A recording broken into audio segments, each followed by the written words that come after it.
بله خیلی خوش اومدید. برگشتم پیش ما. آماده نبود یعنی؟ چرا؟ من خواستم یه چیزی رو چک کنم. چیو؟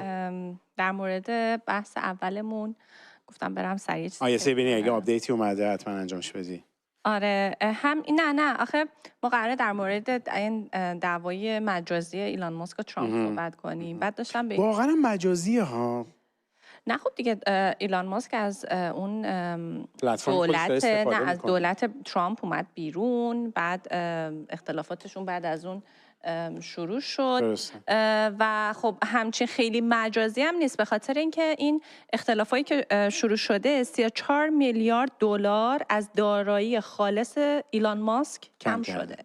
یعنی همچین دعوایی مجازی که فقط فحش و فحشکاری هم باشه نیست، ولی خب یه لایحه‌ای مثل اینکه اختلافشون از اینجا شروع میشه که سر لایحه The Big One Big Beautiful Beautiful لایحه اقتصادی ترامپ که موسوم به همچین اسمی هست. بله. بعد از اونجا انتقادهای شدید شروع میشه دیگه. شروع میکنه. اولین توییتش نمیدونم تو ایکس توییت چی میگه؟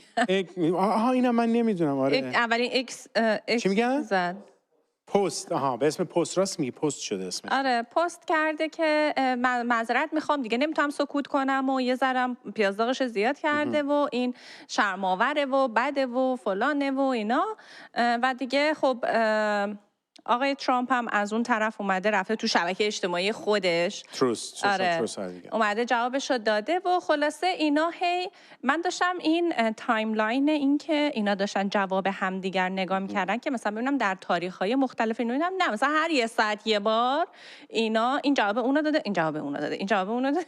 مثلا اینم دیگه یه جوری مثل نمیدونم مثل بچه‌هاست رفتارشون. حالا میگم شاید واقعا یک پلنی هست این پشت، ما باز نمیدونیم.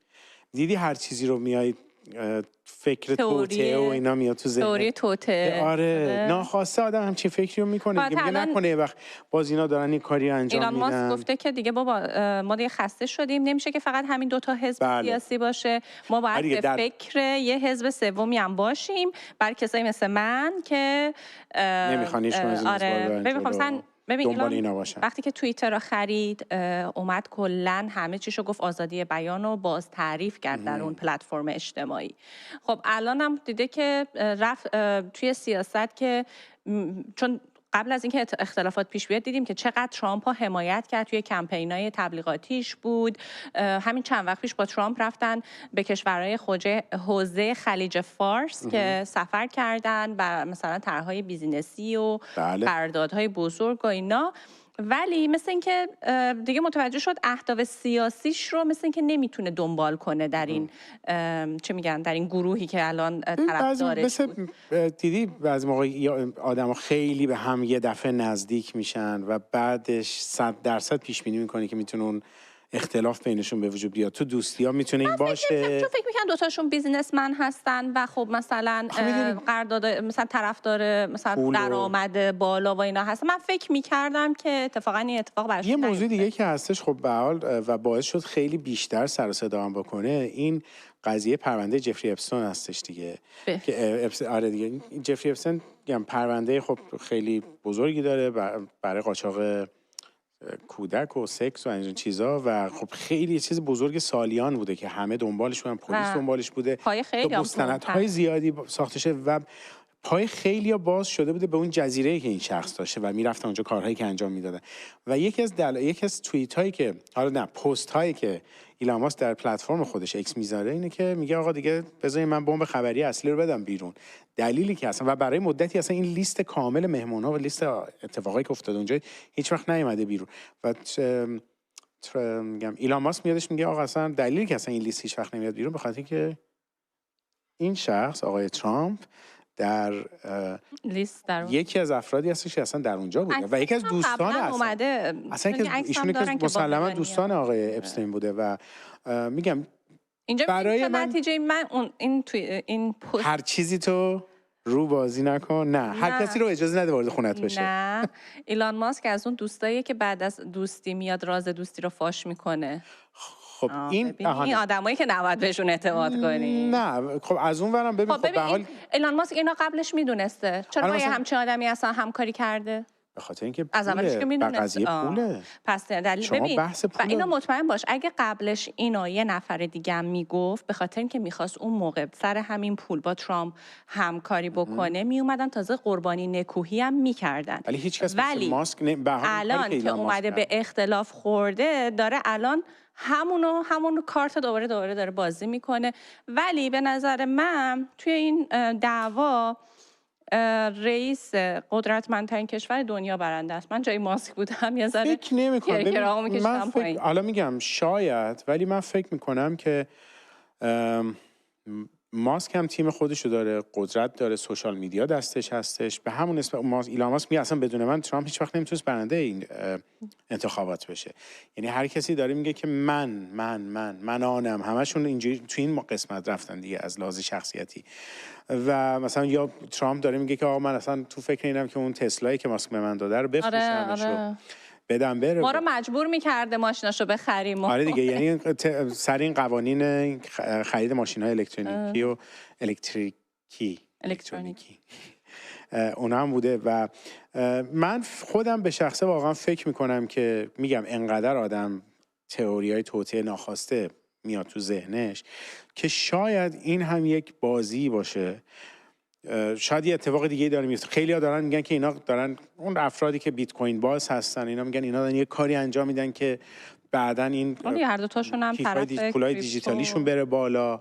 یا الان جمهوری اسلامی هم نگاه کن داره از این قضیه مثلا استفاده میکنه قشنگ. من فکر میکنم داره میبینی خب این ترامپ که این وسط که فعلا قاطی شده توی بحث‌های خاله زنکی خودشون، بذار ما هم همچنان این کار رو ادامه بدیم، همچنان دنیا رو مثل همیشه سر کار بذاریم. اینا هیچ کاری نمیتونن بکنن، همه حرفاشون هم بلوفه. من فکر میکنم به اینجا رسیده الان که هر کسی داره الان اینجا به نفع خودش استفاده میکنه و دنیا من فکر کنم خیلی اتفاقای بزرگتری داره توش میفته که باید این افراد از این بازی‌ها دست بردارن، حتی اگر واسه فیلم هم هستش. اگر نه از اون ور شما می‌بینید چین و روسیه دنیا باشی فکر نمی‌کنم اون چیزا دیگه برات اهمیتی داشته باشه. مهم جیب خودته، مهم منافع شخصی خودت. خب بعداً یهو می‌بینی کشورهای دیگه که همش تو فکرشون بودی که اینا رو بزنم زمین یا نمیدونم به قول معروف اینا رو نابودشون بکنم، این مسئولان فلان کشور رو نمیدونم فلانشون بکنم، اینا همشون از این فرصت استفاده میکنن و بیشتر به نظر من اون کارهای کثیفشون رو در دنیا انجام میدن دیگه. ببین وقتی یه فرصتی هستش اینا رو بذارن بعداً چه میدونم واسه موقعی که بازنشسته شدن هر دو تاشون بشین از این خال زنک بازی‌ها بکنن لو بدن. خودش که گفته بود که ترامپ که دیگه 80 خورده ای سالشه، منم که جوونم قراره فالو کنم. ولی خب یه چیزی بهت بگم، ترامپ یه دفعه توی همین مذاکرات با ایران در اومد گفتش که هیچ دشمنی توی سیاست همیشگی نیست. یعنی این یه جوری سیگنالا به جمهوری اسلامی داده بود. اونم به خاطر حرف الکی بود. نه میخوام بهت بگم که اینا امکان داره الان با هم دعوا کنن، تاپ و توپ همدیگر بزنن، 2 روز بعدش اون یکی بره دست اون یکی رو ببوسه بگه که حالا مثلا ما اومدیم چیز کردیم. یعنی خیلی هم روی این دعواهای این میدونی چقدر اینتراکشن داره این؟ میگم 34 میلیارد دلار. ولی این اینتراکشن سوشال میدیایی الان تمام دنیا داره در این مورد حرف میزنه. یعنی فکر کن تا قبل از این یک حرفای دیگه‌ای بود در تمام شبکه‌های خبری و سوشال میدیایی، یک دفعه با یک بشکن همه چی عوض شد. الان همه چی شده بحث اینا. و خب یه چیز دیگه هم اصلا کل میدیا الان شده این. آره، و استفاده مستقیم هر دو از سوشال میدیا به نظرم، چون قبلا این خیلی مرسوم نبود در رفتارهای سیاسی آدم‌های سیاسی که از سوشال میدیا اینجوری اوپنلی استفاده کنن. و فکر می‌کنم ترامپ هم دور اول هم الان جزو اولین کسانی بود که از توییت می‌کرد. یعنی قبلا که توییتر مال ایلان ماسک هم نبود خیلی فعال بود روی توییتر. تو یادت میاد یا نه مثلا همین انتخاباتی که گذشت مثلا این مستند درست یه چیز کوتاه ازش درست شد که موقعی که داشت بایدن حرف میزد یا تیمش حرف میزد، ترامپ و تیمش تو اتاق نشسته بودن و ثانیه‌ای اینا داشتن پست میذاشتن تو پلتفرم ایکس و واکنش ثانیه‌ای نشون میداد و این کامل هر دو تا از قدرت اون پلتفرم‌ها خبر دادن. از خود ترامپ انقدر چیزی که داره تهدید میکنه ماسک رو هم شاید اصلا به خاطر قوانینی که وجود داره و هم آره دیگه، بخاطر امنیت میخواد پلتفرم ماسک رو ببنده. با قدرتمندترین مرد جهان زیاد نمیشه در افتاد. تیک تاک هم هیچ کار نتونست بکنه. به خدا به نظر من به یک جایی رسیده ترامپ همش شده بلوف. به خدا آقای ترامپ اگه حرفای ما رو میشنوی ما رو نزنی یه وقت اینجا باید نگاه کن. ما دوستت داریم ولی ما می‌خوایم بریم آمریکا، ولی نه ما همین انگلیسش میمونیم. ولی آقا دنیا به خدا خیلی اتفاقای دیگه داره میفته. اونا رو اول اگه واقعا قدرتمندترین فرد دنیا هستین خب دیگه به همه کارش میرسه دیگه. با ایران مذاکره میکنه، با کشورهای عربی نمیدونم قرارداد میبنده، سعی کرد اوکراین و روسیه رو یه جورایی حل بکنه که نشد. هیچ کدوم نه. آقا اسرائیل نتونست کاری بکنه. نگاه کن دیگه. گفت من تهدید کرد من فلان کار میکنه. این همه بابا گفت من اگه بیام سر قدرت اینقدر روزه اینجا جمع میشه. از اون ور گفت من بیام تمام فلان قسمتشه کشور نمیدونم دنیا. از یه طرف دیگه گفت روسیه اصلا من بیام یه روزه جنگ تمام. با تعرفه هم چه جنجالی به پا کرد. برای با چین هم همین کارو کرد دیگه. یه روز بلند شد 200% تعرفه گذاشت، بعد فرداش بلند شد. مهم اینه که اگه برای ما حالا میگم باز میرسیم به کشور خودمون، اگه واقعا مردم برای کشور خودمونه بازم مهم اینه که مردم ما خودشون به فکر خودشون باشن. این چیزا بازیای سوشال میدیایی آدمای قول دنیا رو بذارن کنار، بهش توجه نکنن، خودشون کار زندگیشون رو بکنن و بدونن واسه زندگی خودشون کجا میخوان برن. خب حالا که گفتی که سرمون به کار خودمون باشه. آره دیگه کشور خودمون، ما به فکر کشور خودمون باشیم. حالا هر جای دنیا هر اتفاقی افتاد درسته تاثیرش به همه جای دنیا میرسه. بله دیگه تو آمریکا هر اتفاقی بیفته تاثیرش رو تمام دنیا. ما اول بهتر مهمتر اینه که به کشور خودمون برسیم. و میخوایم به چی برسیم؟ میخوایم به موضوع خبری که یه مدت هر روز دارن هر شهری جدا هر سال خیلی نه یکم شل کنش میکنن دیگه. الان مثلا یه مدت کاری نداشتن. میدونی به خاطر اینکه این آمریکا رو کیسشون وارد شده بود، میگفت من این کارو میکنم اون کارو میکنم. اینا وقتی فهمیدن که اصلا آمریکا ترامپ این کار نیست، اینا گفتن حالا رو مردم خودمون بازی یه بار دیگه پیاده میکنیم فشارا رو. همینه به خدا نیست. نمیدونم خیلی تولیت رو تاثیر داره همین. چند شب من فیلم سریال زیاد دیدم که میبینی و نبین زیاد ولی آره ما داریم میشنویم که فکر کنم توی چند تا شهر اعلام کردن که سگگردانی. بعد ببین یه قوانین عجیب غریب، مثلا اگر توی ماشین باشه سگ فقط این نیست که شما بخواین. خب ببین سگ، منم خودم سگ دارم دیگه، وقتی در طول روز بعد ببریش بیرون چون نیاز داره که بره بیرون و پیاده روی بکنه. و گفتن که نه تنها این پیاده روی امکان پذیر نیست الان، حتی اگه سگتون توی ماشینتون هم باشه باز پلیس میتونه ماشین رو توقیف کنه و بدتر از همه این که میان سگ رو ازت میگیرن. یعنی من بارها این صحنه رو فکر کردم که اگر که من سگ من بود من امکان داشت به قاتل تبدیل بشم. چرا؟ به خاطر کسی می‌خواست بهش نمیدن. نه بدون شک. ولی ببین آخه موضوع اینه که این اتفاق هر سال داره میفته، به همونجوری که خودت گفتی هر سال. اصلا سر همین روزها که میرسیم خرداد و اردیبهشت و خرداد تابستون داریم این فصل گرم میشیم، حجاب شروع میشه قضیهش، سگ شروع میشه قضیهش. همینطوری انگار مثلا یک قسمتی از تقویم انگار میگن اینجا شروع باید بکنیم بیشترین فشار رو مردم بذاریم. هر چقدر که فشار مالی و جسمی براشون گذاشتیم روحی بیشتر. آره حالا اینی که هر روز دارن شهرها رو مثلا آخه یک دفعه بیاین بگین کل ایران دیگه چه همه که میدونن دیگه چه مسخره بازی. امروز تهران شد، امروز فردا شهر ری، اصفهان، خوی، بیابانک، نمیدونم همینجوری مشهد هم، شیروان، هر جا میخوای بری. ولی آقا بیاین یه دفعه بیاین بگین همه مردم که جریانشو میدونن چیه دیگه.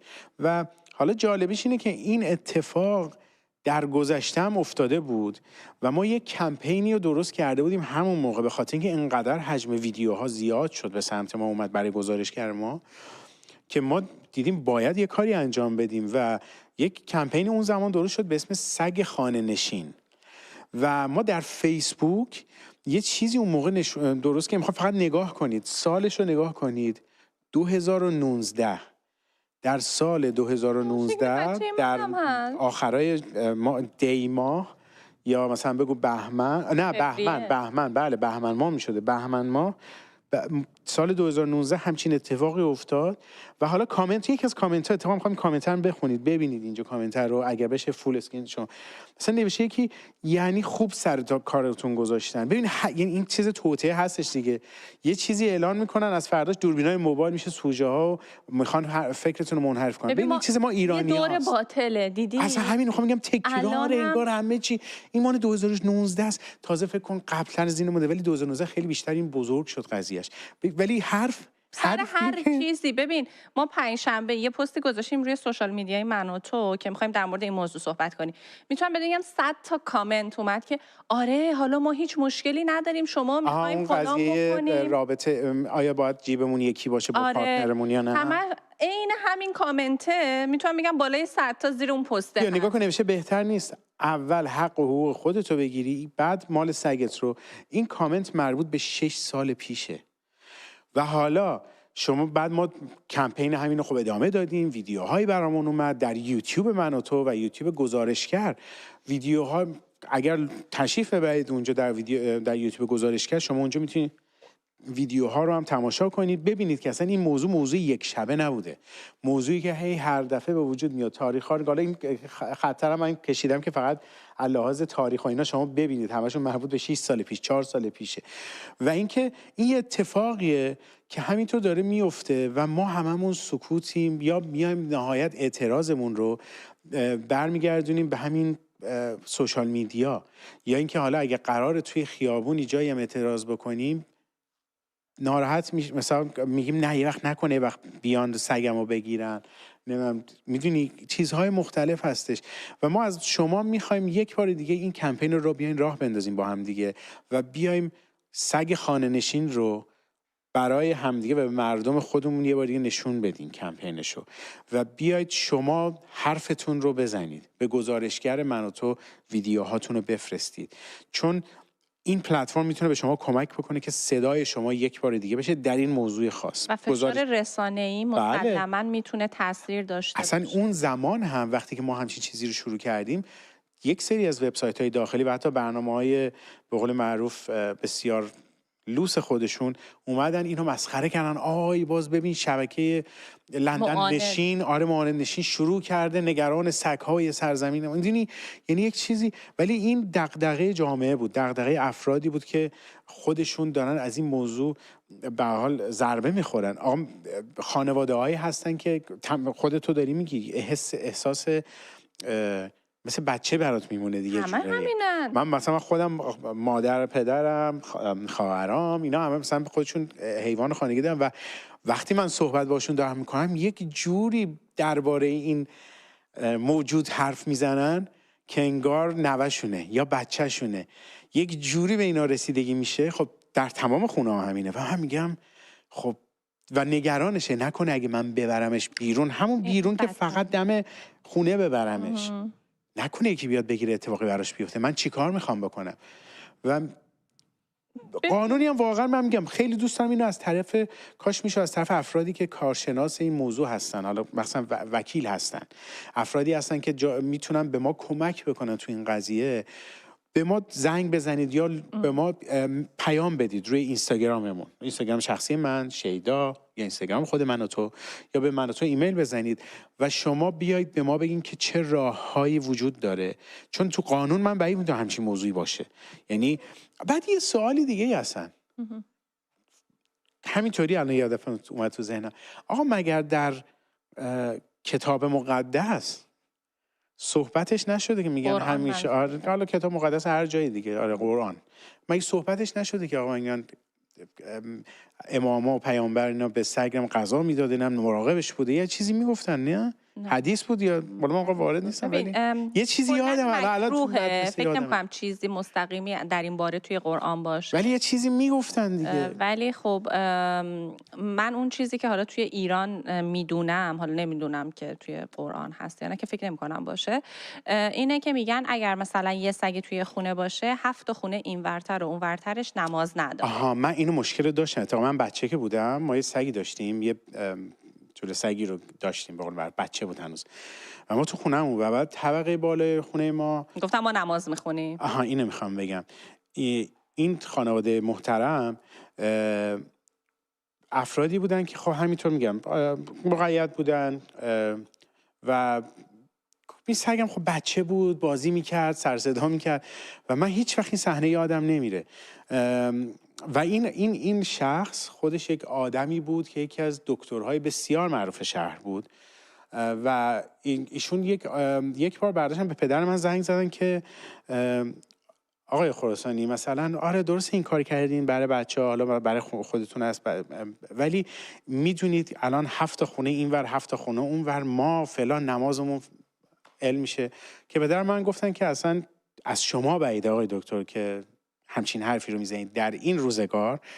ولی خب متاسفانه یک سری فشارهایی وارد شد از طرف اون همسایه و از طرف خب به حال اقوام اون همسایه که اصلا تو اون خونه زندگی نمی‌کردن، ولی هر از چنگایی میومدن و آدم‌هایی بودن که متاسفانه به یک جایی وصل بودن و یک جایی ما احساس کردیم شاید این باعث میشه یک وجود یک حیوان کوچولو باعث میشه که این اتفاق بیفته و ما مجبور شدیم این سگ رو بریم در یک باغ یکی از دوستانمون به قول معروف بذاریمش و من هیچ زمان این صحنه یادم نمیره وقتی که این حیوان بی‌آزار رو ما داشتیم تو ماشین از توی پارکینگمون داشتیم می‌ذاشتیم تو ماشین، این انگار اصلا میگم متوجه شده و نشست و دستشویی کرد به قول معروف و من اصلا اینجوری بودم مگه میشه؟ آره.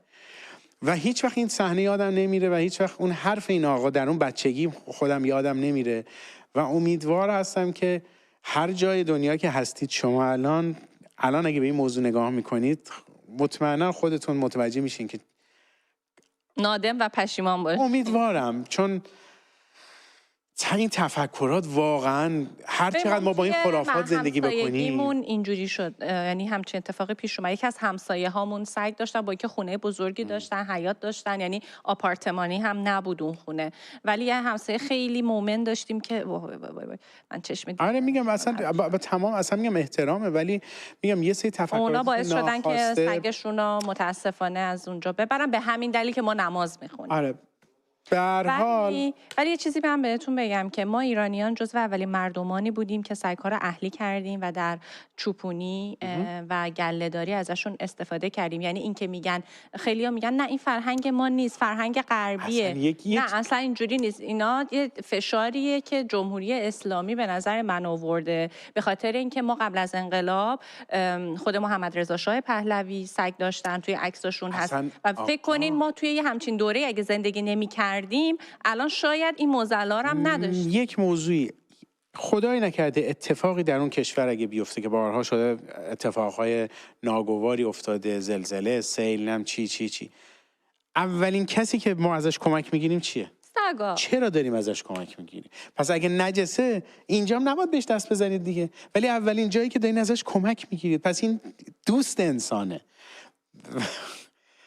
و بالاخره اگر واقعا وکیل هستید، کسی هستید که برای ما ویدیو بفرستین، حتما شمایی که حیوان خانگی دارید و مخصوصا سگ دارین، سگ خانه نشین قراره اگر بشه که امیدوارم نشه، برای ما ویدیو بفرستید، به گزارشگر بفرستید و حرفتون رو بزنید، ما پخش میکنیم. ولی اگر شما وکیل هستید، کارشناس این جور موارد هستید، حتما با ما تماس بگیرید. ما دوست داریم در روزهای آینده بیشتر با شما صحبت بکنیم و از شما بیشتر اطلاعات بگیریم. به گزارشگر حتما بفرستید ویدیوهاتون رو. شما که سگ خانه نشین خواهید داشت که امیدوارم نداشته باشید و شما که کارشناس هستید به ما دایرکت بزنید.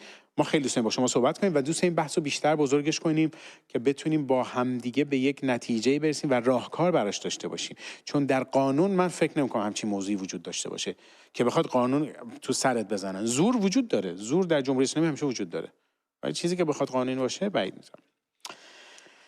برسیم قبل از اینکه به دو تا بخش دیگه برسیم که هم مهمان داریم که قرار آخر برنامه باش صحبت کنیم و همین که بحث جالب کنسل کالچر یا فرهنگ کنسل کردن هستش. ما یک برنامه‌ای رو داریم، یک مستندی داریم که مدت‌ها بود بهتون قولش رو داده بودیم و الان آماده پخش شده. قراره که جمعه همین هفته 23 خرداد ساعت 10 شب ایران پخش بشه. ولی اگر شما من و تو فنز و من و تو سوپر فنز هستید در یوتیوب من و تو، یکی از این اعضا، یکی از این لول های ما هستید، از دیشب این مستند برای شما قابل دسترس هستش، میتونید به این تماشا کنید. مستند هم اسمش از ذوباهن آریامهر، از خاک تا فولاد، رویای یک ملت. من خودم شاید این مستند رو دیدم و فوق‌العاده بود. یعنی میتونم بگم یکی از مستندهایی بود که یک بار دیگه افتخار کردم و چقدر افسوس خوردم بابت این که ما کجا رسیده بودیم. یک جای این مستند داره میگه که اگه درست یادم باشه میگه که ما غیر از این پروژه‌ای که ساختیم 140 تا پروژه دیگه بودش که یعنی قرار بود که انجام بشه و این مستند روایتی از اون رویای محمد رضا شاه پهلوی که ستون به قول معروف اقتصاد ایران رو از نفت برداره و بذاره روی یک صنعتی مادری به اسم فولاد. پیشنهاد میکنم حتما اینو تماشا کنید. ما افتخار این رو داشتیم که بتونیم با آقای عبدالحمید شیبانی سرپرست عملیات ذوباهن اصفهان صحبت کنیم و این اتفاق افتاد و با ایشون صحبت کردیم و چقدر زیبا ایشون با این سن و سال تک تک موارد رو یادشون بود و یکی از زیبایی هایی که الان قرار شما الان برین کلیپشو ببینید درباره ساخت آریا شهر هستش یا همون فولاد شهری که الان شما میشناسیدش. بریم این کلیپ رو نگاه کنیم برگردیم تا شما ببینید چه رویایی بود و چه اتفاقی افتاد در اون کشور و چقدر میتونست بزرگتر بشه. یه شهر برای حدود 300,000 نفر جمعیت تا 500,000 نفر جمعیت در نظر گرفته شد. هیچی هم نداشتیم. اینا باید ساخته میشد. اینا وقت میخواست و یه واحد طراحی شهرسازی شروع کردیم. مسئله زندگی بود. کار آدم میکنه، هوای سالم میخواد، غذای سالم میخواد، محیط سالم میخواد، ورزش میخواد، تفریح میخواد، گردش میخواد. خود کار که درست به عنوان یه صنعت هدف ما بود، ولی بالاخره مردم باید زندگی کنن، با تفریح داشته باشن، با ورزش داشته باشن. برای یه زندگی آینده بزرگتری باید آماده میشدیم. روس‌ها یه استانداردهایی برای خودشون داشتن، به زیبایی خیلی توجه نداشتن. ما استانداردهای اونا رو نپذیرفتیم، استانداردهای اروپایی رو گرفتیم.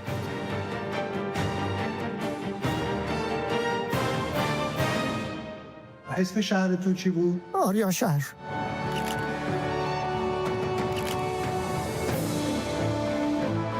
زمین ورزش، زمین فوتبال، تنیس، همه امکانات. باید زندگی میکردن، زندگی سالم باید میکردن. امکانات ورزشی، امکانات تفریحی. باشگاه سواری داشتیم، باشگاه قایقرانی داشتیم، باشگاه‌های مختلف داشتیم. جلوی دروازه و توی دروازه تاج دومین گل ذوباهن. چی شد که کارخونه ذوباهن آریامهر اصفهان سراغ فوتبال رفت؟ خیلی تمیز. فوتبال که روسا مربی تیم فوتبال جوانانشون رو فرستادن برای ما. تیم ذوباهن در دقیقه دیگه اونا با کارشون رو میکردن. مکبندی روی دروازه و توی دروازه تاج محمود ابراهیمزاده خیلی تمیز زد. بعد از 6 ماه تیم ما تونست 3-4 نفر رو بده به تیم ملی. ذوباهن هست در مقابل تاج. دقیقه 85 از مسابقه بین تیم‌های ذوباهن اصفهان و تاج تهران رو گزارش می‌کنم. نتیجه مسابقه ذوباهن 2 تاج 1. گل‌ها من 1-2 دفعه خب میرفتم میدیدم متخصصین کارشون میکردم. کار من این بود که امکاناتی که کادر بتونه کارشو انجام بده در اختیارشون بذارم. پولی که به مربی شوروی میدادیم از پولی که به مهندس خودمون میدادیم کمتر بود. همیشه تیم‌هایی که از اصفهان با تاج بازی داشتند تونستن مشکل ایجاد کنن برای تیم تاج. بعدم جوانن، علاقه دارن که آخه یه کارایی رو جوانان با علاقه میکنن. و اینجا همه تماشاچی‌ها من میبینم که یک صدا دارن ذوباهن رو. خب دیدیم که در نیمه دوم واقعا ارتباط هافبک و خط حمله‌اش خوب بود ذوباهن و اینو میتونیم پیشرفت تدریجی ذوباهن ما در نظر بگیریم که در طول جام اشاره کردم که پیشرفت خوبی داشته و اینو در داشتن یک مربی خوب میشه جستجو کرد. مربی که لیادین این تیمو از بچهای خیلی جوان درست کرد و اگه نگاه کنید تو این تیم ستاره وجود نداره. در نیمه دوم مونو که اشاره کرد گفت این مربی اومد چنگیز و توتونچی رو از بازی کشید بیرون که دو تا از مهرهای خوب بودن و دو یار جوان حاجی رسولی و خیاطی رو تو بازی فرستاد که همین دو یار باعث برد تیم ذوباهن شد. می‌بینیم که ذوباهن اومد به صدر جدول با 5 امتیاز از 3 بازی و پاس که این امروز پیروز شد با 5 امتیاز در مکان دوم جا گرفتیم. مالک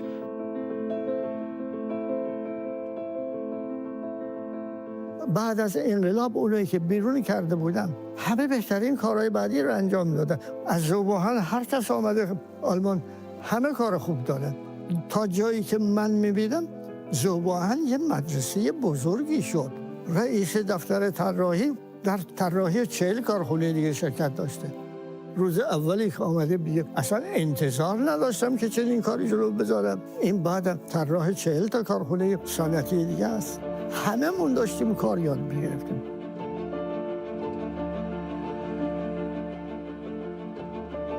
جایی بود که دائم صحبت کار کار کار کار.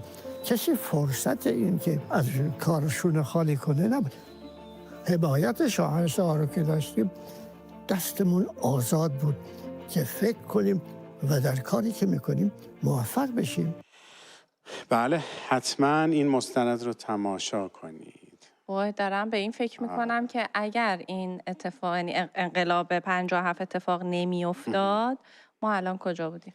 ببین این مستند رو میگم من خودم دیشب داشتم تماشا میکردم، یک جاهایش خوشحال میشدم، حس غرور میکردم، بعد یک جاهایش واقعا بغضم میگرفت بخاطر اینکه میدیدم چه اتفاقی اصلا اینی که تمام هر قسمتی از مستند آقای شیبانی میگه ما بهشون میگفتیم ما بهترین رو میخوایم، ما اینو میخوایم، اینو میخوایم، اون چیزی که شما میگیم به ما نمیخوایم، ما میخوایم اونی که همه بهترینا دارن ما اونو میخوایم. و تو میبینی چقدر اینجوری همه چی یهو ریخت. ولی الان همین شهر آریا شهر، هم فولاد شهر یا همین کارخونه ذوباهن الان همش مال اون زمانه دیگه. همچنان هم داره اشتغال زایی میکنه، داره چون خیلی ها توی استان اصفهان یک جایی از مستند فکر کنم میگفتش که یه چیز حدود 1 میلیون یا 2 میلیون نفر قرار بوده که در آخر یعنی اشتغال زایی میشده و یعنی 1-2 میلیون فکر کنم خانواده. حالا من مستند ندیدم ولی توی ذوباهن اصفهان یه استودیوی بزرگ رادیویی هم هست. اصلا شهرک چون من اونجا رفتم صدا ضبط کردم. بله. تو اونجا قبلا هم کار سینمایی میکردی یعنی کار تلویزیونی میکردی؟ من تلویزیونی نه ولی وقتی نوجوان بودم به تئاتر خیلی علاقه داشتم، کار تئاتری میکردم، بازی میکردم، صدا ضبط میکردم. این شهرک هنوز همون زیبا هستش یعنی دست که بهش نزدن شهر آره ولی این استودیوی ضبط رادیویی تو خود ذوباهن بود و رادیوی همون منطقه است یعنی خودشه. من اونجا رفتم صدا ضبط کردم. برای مستند تماشا کنید اگر من و تو فنس هستید یا من و تو سوپر فنس، همین الان در یوتیوب من و تو این ویدیو قابل تماشاست. اگر هم جوین نشدین جوین بشین این ویدیو این مستند رو ببینید. آره جوین کنید، چرا که نه. الان اگر این زیرنویس جوین رو هم برامون بزنن بچه‌ها میتونید الان اسکن کنید، عکسشو بگیرید بفرستید برای خانواده‌تون در خارج از کشور، بگین اونها برای شما این چیزو بخرن. مهمون ایران داریم ما. بریم سر مهمون عزیزی که از ایران داریم. امروز من پیجش رو نگاه می‌کردم و واقعا از این حجم از خلاقیت که ببین خیلی اصلا نمیدونم چجوری توصیفش کنم، انقدر زیبا محتوا تولید میکنه. روی صفحش ماریای عزیز امروز همراه ماست، خودش هم اینجاست. سلام، خیلی خوش اومدی به برنامه ما. سلام ممنونم، مرسی. ماریا جون، من امروز داشتم پیجتو نگاه میکردم و میدیدم که تو با هر چیزی که پارچه است بدون اینکه نیاز داشته باشی بدوزیش لباس درست میکنی. چطوری؟ من لباسامو بدون هیچ دوختی درست میکنم. البته شاید دیده باشید همه لباسای من رو هیچ کدومشون هیچ دوختی نداره. یعنی مثلا حالا این یه برمیگرده به داستانی که داشتم از اول و اینکه خیلی واقعا برام سخت بود اوایل، ولی الان که دیگه مثلا تو دست اومده واقعا خیلی راحت توی کسری از ثانیه این کار انجام میدم. بعد توی این زمینه من میخوام ببینم دوره دیدی یا اینا؟ نه، اینا همش از خودجوش خلاقیت خودته. اصلا من هیچ آموزشی ندیدم هیچ جا. یعنی از اول خودم اینجوری بودم که توی ذهنم مثلا یه طرحی رو میکردم، سریع پا میشدم گفتم وای مثلا با یه چیزی بزنم اونو انجام بدم که یادم نره. مثلا چون نقاشی من خوب نبود از اول، حالا بعدها بهتر شد. سریع پا میشدم لباسا رو میذاشتم، مثلا گفتم وای الان یادم میره اون طرحه، چون میدونید که همون ثانیه ها مثلا یه پارچه رو نگاه میکردم گفتم وای چقدر این طرح قشنگی میتونم با این بزنم، پا میشدم لباس رو میکردم، پرده رو برمی‌داشتم، سریع لباسش میگم. حالا چیزای دیگه‌ای از خونم هست که این کار انجام میدم. آیا این هنرت برای تو فقط یه شیوه لباس پوشیدنه یا یک راهیه برای بیان این که از کی هستی و میخوای کی باشی؟ نه، من از اول میدونستم، یعنی میخوام که چیز بکنم که آره مثلا میشه با هر چیز لباس، آره مثلا خودم برای اینکه خودم پیدا کنم این کارو کردم دیگه و پیدا هم کردم، چون من از اول خیلی محدودیت داشتم توی خانواده، یعنی اجازه نمیدادم اصلا من با هیچ چیزی لباس درست کنم، بیشتر برای اینکه خودم پیدا کنم بود. پس سوشال میدیا هم خیلی بهت کمک کرد توی این راه، درسته؟ بله، وقتی حمایت ها رو دیدم مثلا دیدم که مثلا مردم دارن، چون من اصلا خانوادم اوایل اصلا از من حمایت نمی‌کرد، گفتم بابا با خانوادم همشون پزشکی ها، تو دیگه چرا؟ نه اصلا تو قبول نمی‌کنیم تو رو که بیای مثلا طراحی لباسی انجام بدی. قشنگ یادمه که یه بار یه پرده اولین بارم بود که این کار انجام داده بودم، بعد نذاشتم، واقعا مخالفت کردم، گفتن نه نمیذاریم، نه این کار اصلا برای ما خانوادگی ما مناسب نیست. من گفتم که نه، من کارم انجام میدم چون علاقه دارم، هیچ کس هم نمیتونه جلوی منو بگیره. بله، خب منم خواستم دقیقاً از همین ازت سوال کنم. وقتی که با رقص در واقع، یعنی توی طراحی لباسی که انجام میدی، اون لباسی که اجرا میکنی خیلی قشنگ با رقص اونو در سوشال میدیا به اشتراک میذاری، مخاطبان چه واکنشی به این هنرتون نشون میدن؟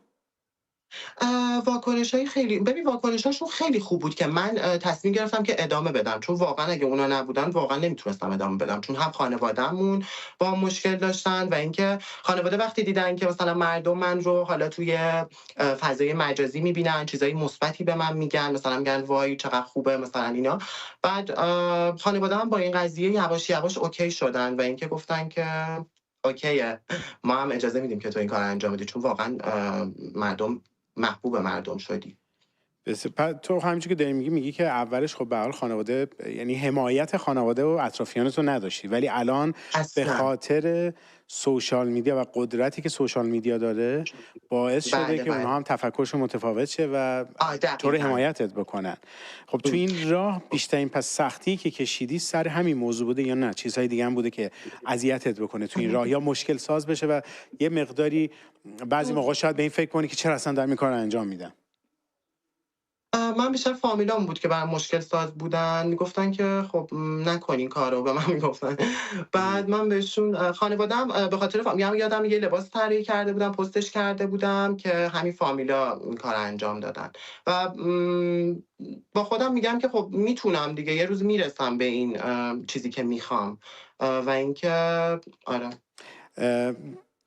من یه چیزی بگم، فامیل خیلی خوبه ها، ولی من دارم میگم که آخه چرا بعضی موقع اصلا به فکر، اصلا شما هم زندگی خودتون رو بکنید، شما هم به فکر زندگی خودتون، پیشرفت زندگی خودتون باشین، بذارید دیگران همونجوری که خودشون دوست دارن پیشرفت بکنن، فامیل، دوست. و پیشنهاد بهت میکنم که گوش کن ولی از این ور دروازه باشه. آره بیشتر، یعنی بیشتر اصلا اهمیت نده به این چیزهای منفی و در صورتی که این هنر و خلاقیت ذاتی که به نظر من تو اینقدر قشنگ چیزایی که درست میکنی تو پیجه، در بچه‌ها اگه برید تو پیجش تماشا کنید خیلی چیزای بیشتری می‌بینی. آره اصلا من بعضی موقع به خودم گفتم مگه چه جوری میشه اینا رو درست بکنی؟ من داشتم به این فکر اگر اینجا بودی، یعنی مثلا اگر اینجا مثلا توی مدرسه یا توی شبکه‌های اجتماعی همچین خلاقیتی از تو می‌دیدم، مسلماً این آکادمی‌های مد و هنر و اینا مثلا همینجوری می‌بردن و امیدوارم یه روز این اتفاق برات واقعا بیفته. هنوزم واقعا دیر نیستش. خودت چه رویایی داری؟ دوست داری چه اتفاقی برات بیفته در آینده؟ من دوست دارم که برند خودم بزنم، واقعا این یکی از آرزوهامه، چون که لباسایی که هستن که خودم طراحی میکنم واقعا توی ذهنم، حالا اینا سختن که من هیچ برشی باشون انجام نمیدم، ولی مثلا اگر بخوام مثلا یه طراحی‌های مختلف برای برندم بکنم مطمئنم که بیش از اندازه میشه، چون خیلی چیزا مثلا فکر کنید من خیلی سریع طرح رو انجام میدم، حالا بیشتر طراحا گفته بودن که وای همچین چیزی امکان نداره، واقعا رویام اینه که یه روز برند خودم رو بزنم و اینکه میدونم که اگه برندم بزنم به یک جای خیلی خوبی میرسم. روی حمایت ما حساب کن. هر زمانی که برندتو زدی حتما روی حمایت ما حساب کن. دوره‌ای هم الان داری میبینی، الان که دیگه استعدادت شکوفا شده، حمایت‌های من به خاطر اینکه حالا مدرسه و اینا هنوز دوره شروع نکرده بودم که، ولی کلاس ثبت نام کردم، کلاس طراحی، که برای اینکه چون من نقاشیم یه مقدار ضعیفه ولی طراحیم خیلی خوبه. بعد دیگه حالا توی ذهنم و اینا لباس رو سریع درست میکنم توی نیم ساعت. بیشتر با موقع مثلا این مدلی هم که به طراحا میگن همچین چیزی امکان نداره و به خاطر همین گفتم که برای نقاشی برم یعنی یاد بگیرم. بعد کلاس ثبت نام کردم. خیلی هم عالی. و یک موضوع تا حالا شده سفارش داشته باشی، کسی بهت از طریق اینستاگرام دایرکت داده باشه و بگه که من میخوام کمک هم بکنی مثلا در طراحی یک کاری، یا در مثلا لباس سفارش لباس؟ آره، یکی بگه من لباس دوستم سفارش بدم. آره من یا خیلی الان شاید یه فرصتی باشه اگه کسی واقعا دوست داره بیاد شروع کنه به سفارش دادن اصلا. آره واقعا من خیلی این اتفاق افتاده و اینکه خیلی واقعا گفتم به من که آره تو اما ازت لباس بخوایم لباسای تو خیلی شیکه و اینا، ولی چون من خودم دوخت انجام نمیدادم و الانم هنوز دوختی انجام نمیدم، گفتم که یه مدتی بذارید بگذره مثلا دوختم انجام دادم، چون من اصلا هیچ کدومش دوخت انجام نمیدم. حالا به خاطر خب چرا پارتنر خانواده. آها اوکی، متوجه هستم. بله. خب امیدوارم که این اتفاق به زودی برات واقعا بیفته، یا اینکه شرکتایی که واقعا این پیشنهاد دارن یا افرادی که این پیشنهاد دارن بتونن کمکت کنن و یک کار تیمی باشه، شما متقابل باشه، شما یک بخشش انجام بدی، اونها کار دیگر رو انجام بدن که انگار بازار مشترک اونطوری به وجود بیاد. شاید برای شروع اینطوری بره اصلا جلو. ماریا خیلی خوشحال شدیم امروز همراه ما شدی و راهت روشن باشه. امیدواریم دفعه بعدی که مهمون ما شدی بیای از برندت برامون تعریف کنی. امیدوارم. خیلی خوشحال شدم و اینکه خیلی دوستتون دارم. و حرف آخری داری بزنی با مخاطبات یا با هر کسی دیگه که دوست داری، با خانواده‌ات، با هر کی که دوست داری؟ اینکه هر کسی که جلو راهتون اومد بهتون گفت نمیتونی یا حتی امکانات هم نداشتیم، باز هم میتونی. یعنی اینجوری نیست که حتی بگو من میتونم، یعنی مثلا من الان هیچ کار، یعنی نه چرخیتی داشتم، نه حتی نخ و سوزنم هم مامانم یادم از من گرفت گفت نمیذارم این کار انجام بدی. بعد من یه منگنه داشتم یادم، با همون یه طرح زدم و اینکه بهشون هم نشون دادم که میتونم. و اینکه یه لباسی درست کردم خودش اینجوری بود که ذهنشون گفت نه، بعد من لباس نگاه می‌کردم واو چه لباسی. مثلا میخوام اینو بهتون بگم که حتی هیچی هم نداشته باشی بازم میتونی. پس نگو قلم ندارم، نمیدونم فلان چیزا ندارم، نمیتونم. من خانواده‌ام به من امکاناتی نمیده که بخوام طرحی بزنم یا مثلا کاری رو انجام بدم. اینا بهونه است همش. اگه بخوای میتونی انجام بدی یه کاری رو. بسیار عالی. من دارم فقط برای حرف آخر میبینم که در کامیونیتی من و تو دارن ازت حمایت میکنن و میگن که ما هم از شما حمایت خواهیم کرد. من پیج شما رو در کامیونیتی من و تو میذارم و مطمئن هستم که تمام هموطنان اونجا میان حمایتت میکنن. روز و شب خیلی خوبی داشته باشی. آدم حیف میکنه این استعدادهای این مدلی رو میبینه. آره و حیف و امیدوارم که خانواده ها واقعا یه ذره نگاهشون رو عوض‌تر نداریم. سخت شاید باشه واقعا، ولی به این فکر کنید که کارهایی که خودتون شاید یک روزی نتونستید انجام بدید در زمان بچگیتون، یکی اومده از خودتون، از وجود خودتون و داره اینو میخواد امتحانش بکنه.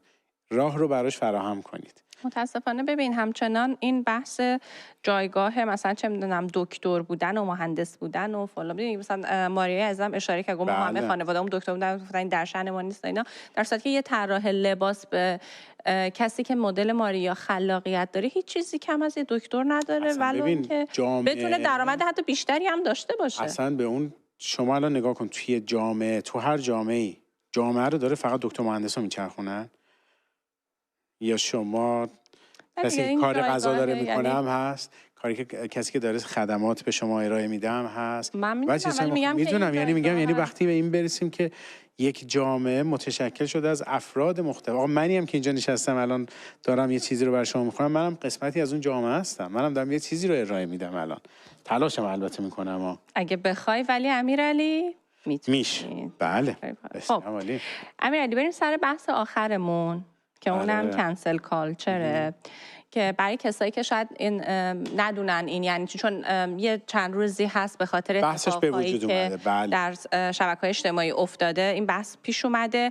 کنسل کالچر وقتی که یه کسی که توی فضای اجتماعی فالوور زیاد داره، اینتراکشن زیادی داره، بازدید زیادی داره، حرفی میزنه، کاری میکنه که یه مرز اخلاقی رو رد میکنه و این اونجاست که دیگه کاربرها و یا فعالین بهش واکنش نشون میدن و میگن باید کنسل کالچر بشه، یعنی اینکه مثلا دیگه دنبالش نکنیم، تنبیه بشن، بایکوتش کنیم یه جورایی که بفهمه اگر این پلتفرم رو داره و این فضا رو داره و فضا هم مجازی هست، نمیشه که حالا مثلا هر کاری که دوست داره به انجام بده.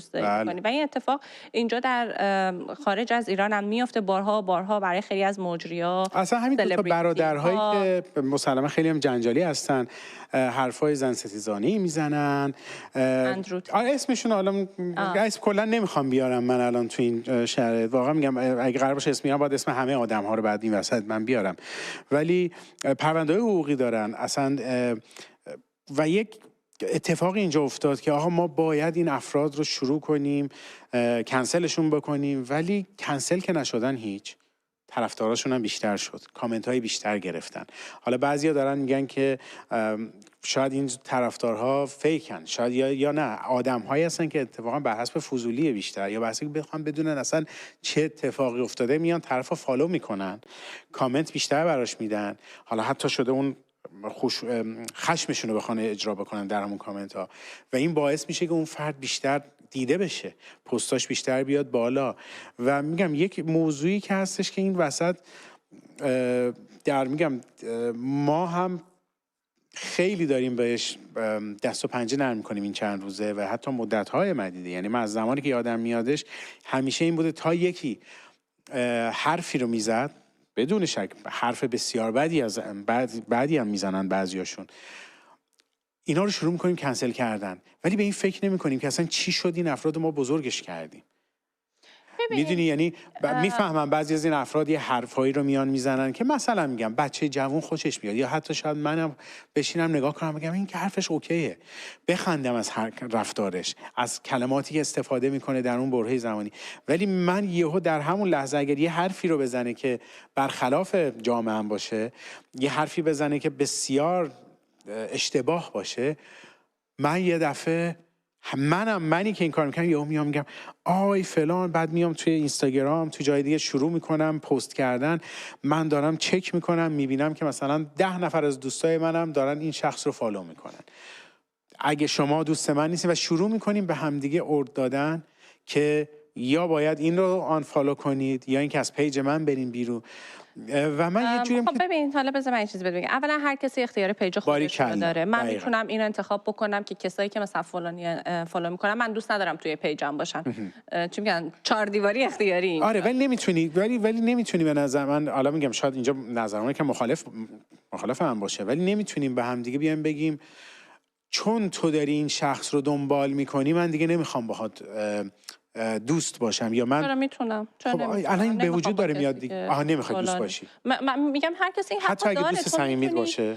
خب من باید به این فکر کنم کسی که دنبال کننده همچین محتوایی هست آیا برای چی داره دنبال میکنه؟ مثلا میگم شما میتونی به خاطر کارت، شما خودت میتونی یک سری افراد جمهوری اسلامی رو دنبال بکنی در صفحه‌های اجتماعیشون که اصلا متنفری ازشون که میکنم. باریکلا. خب پس نمیتونی کسی دیگه بیاد یه پرانتز باز کنم. مثلا من اگه رهبر جمهوری اسلامی رو فالو میکنم، دنبال میکنم که نمیکنم ولی میکردم، من دارم یک شخص سیاسی که تأثیر مستقیم بر زندگی تک تک ما ایرانی ها داره رو میذارم، ولو اینکه مثلا توی کرونا اومد گفتش که واکسن وارد نشه، تأثیر شما دیدیم. پس ما همچین اشخاص سیاسی رو نمیتونیم با سلبریتی های دنیای اینفلوئنسر ها، مجازی سلبریتی اینا نیست. حالا اینفلوئنسر های دنیای مجازی مقایسه کنیم. خب میگم اون بحثش جداست، چون بالاخره اونا ما چه دوست داشته باشیم چه دوست نداشته باشیم یه جایگاه سیاسی دارن که فعلا خب نه من یه مثال ببین، حالا پس از یه مثال دیگه برات بزنم. بذار یه مثال دیگه بزنم. نه اصلا میخوام این بذار یه مثال دیگه بزنم. اگه شما بیا بگو که آدم مثلا ورزشکار محبوبه، یه ورزشکاری که دنبالش می‌کنی، اسمم باز نمیارم، یا یک خواننده یا یک بازیگر محبوبه، اصلا آدم سلبریتی دیگه. اینفلوئنسر بحثش جدا، چون اینفلوئنسر من میگم اینفلوئنسره جدیدیه. اونو چه جوری میای باش رفتار میکنی؟ اگه یک حرفی رو آیا اونم به دوستات دیگه، چون اینفلوئنسر و بازیگر، من کلا آدمی نیستم که برای کسی سلبریتی میشن. یعنی ما مردم به خاطر شرایط سلبریتیشون میکنیم. ما بهشون 10 میلیون 14 میلیون 20 میلیون 50 میلیون نه، من کلا آدمی نیستم که ببینم که اصلا کلا از این فرهنگ که یه اتفاقی میفته تو چرا پست نذاشتی، تو چرا ابراز نگرانی نکردی، تو چرا فلان نکردی، از اینا خوشم نمیاد. من یه کاری دوست داشته باشم در صفحات مجازیم انجام میدم. کسی هم دوست داره انجام میده، دوست نداره انجام نمیده. کسی هم که اگه به من بگه کاری بکن یا کاری نکن، اون طرف برای من اون طرفو کنسل کالچر میکنم. ولی من میخوام یه چیزی به تو بگم. ما داریم توی یه جامعه در ایران زندگی میکنیم که متاسفانه خشونت علیه زنان در اوج خودش هست.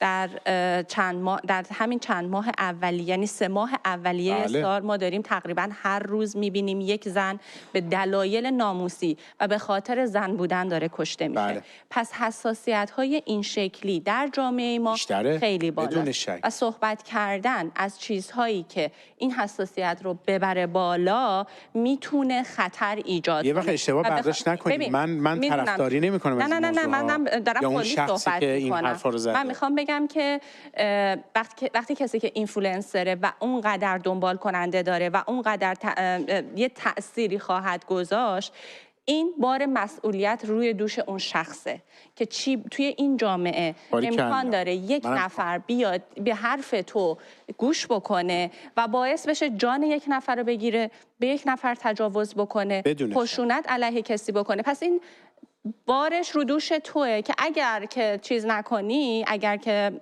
توجه بهش نکنی، این باعث اون دیگه بستگی به خودت داره. ولی من اگه کسی بخواد کسی مثلا حالا فالو کنه یا فالو نکنه، ولی من با همین موضوع من فقط میخوام منم خودم بسیار مخالف این رفتارها هستم، مخصوصا ولی خب زمانی فالو کردن همچین اشخاصی اعتبار دادن در فضای مجازی به اونها. اینم قبول دارم، ولی این که من فکر کنیم که آیا ممکن به این تفکر اعتبار بدیم یا نه. ولی ببین، من به خودم اجازه بدم که بیام به بقیه بگم که تو چیکار کن چیکار نکن. من میگم من اینو باید خیلی بیشتر از قبل بیام ریشه یابی بکنم که اصلا چرا به اینجا رسید. پس من حق ندارم بیام، من بازم میگم نظر خودمو دارم میگم، حق ندارم بیام به بقیه بگم تو چی کار باید بکنی. تو همونجوری که گفتی پیج خودم میدونم با کی رفتار مثلا دوست باشم با کی نباشم. پس به همون نسبت بقیه هم اینقدر شعور دارن که بدونن که این فرد رو هنوز دنبال بکنن یا نکنن. حرفایی که زده بسیار حرفای اشتباهی بوده و زن ستیزانه بوده، نمیدونم خشونت بار، اصلا نوع کلمات، ولی یک نسل جوان داره دنبالش میکنه. حتی یه سری آدم‌های بزرگسال دنبالش میکنن و همون آدم‌هایی هستن که زمانی که یه اتفاقی برای این افراد بیفته باهاش همدلی میکنن، زمانی که نمیدونم خوشحالی بکنه، ولی زمانی که و این افراد پیشینه دارن، در گذشته از این رفتارها کردن، ولی هی فالوورشون رفته بالاتر. شبکه‌های اجتماعی یه چیز سرگرم کننده است و هر جنجالی هم که توش پیش بیاد، خب آدما سرشون مثل ببین از ایلان ماسک و ترامپ هم دارن همین کارو میکنن. ولی خب میگم اون دیگه بستگی به انتخاب‌های شخصی هر کس و معیارهای اخلاقی هر کسی داره که ببینه آیا میخواد دنبال کننده این محتوا باشه یا نباشه. و من شخصا شاید به کسی بگم فالو کن یا فالو نکن، ولی 2 بار در مورد اون شخص دیگه فکر میکنم که آیا این همچنان دنبال کننده همچین محتوایی هست یا نه. و اینم میدونم چیز من دیگه، حریم شخصی منه دیگه، من این حق انتخابو دارم که بخوام با این اشخاص در ارتباط باشم یا نباشم. غزل مثلا داره الان توی کامیونیتی به ما میگه که منم از نسل جوان هستم ولی اصلا همچین افرادی رو دنبال نمیکنم. یا رادوین داره میگه که ما تو جامعه عادی زندگی نمی کنیم. ببینید من یک موضوعی رو میخوام بگم. یا باز اومدن نوشتن که حالا اسم افراد مختلف آوردن و دارن میگن که این به خاطر بلاگرها اینا بود. من میخوام فقط یه چیز بگم. من به عنوان یک فردی که در این جامعه زندگی میکنم، در جامعه کشور ایران، خارج از این، من حق انتخاب دارم که دارم چی کسی رو فالو میکنم چی نمیکنم. اینقدر متوجه میشم که اون فرد، یعنی انسان اگر باشی، یعنی متوجه میشه که اون فرد چه حرفی زده الان بهت. پس میتونی شاید من فالوورش برم ازش بخوام، ازش پرسشگری به قول معروف بکنم که آقا تو چرا این کار داری میکنی؟ من تا قبلش عاشق تو بودم، دنبالت میکردم، حرفاتو دوست داشتم، شعرت میکردم، تو شده بودی آیدل من به قول معروف، ولی تو چرا؟ ازش سوال کنیم و ازش بخوایم بیاد جواب درست بده، نه اینکه بیاد با غرورش یک جواب دیگه رو بده که یک سری دوستانش بیان به خاطر که باهاش دوست هستن یا به خاطر که شاید منافعی دارن این وسط، منفعتایی دارن این وسط میبرن، بیان بگن که ما خودمون به چشممون ندیدیم. من دیدم یه سری کامنت ها، یه سری استوریا زدن، یه سری افرادی که شناخته شدن بودن و من میگم ولی من مردم هنوز حق دارم ازش سوال بکنم. منی که دنبالش میکنم اگر واقعا کار اشتباهی میشه و اگه واقعا کنسلش باید بکنی، نه اینکه یه پرونده‌ای در جریان هست، همین پرونده دیدی رپره هست. وقتی که گفتن بیانسه باهاش مراوده داشته و رفت آمد داشته، چند میلیون نفر بیانسه رو آنفالو کردن.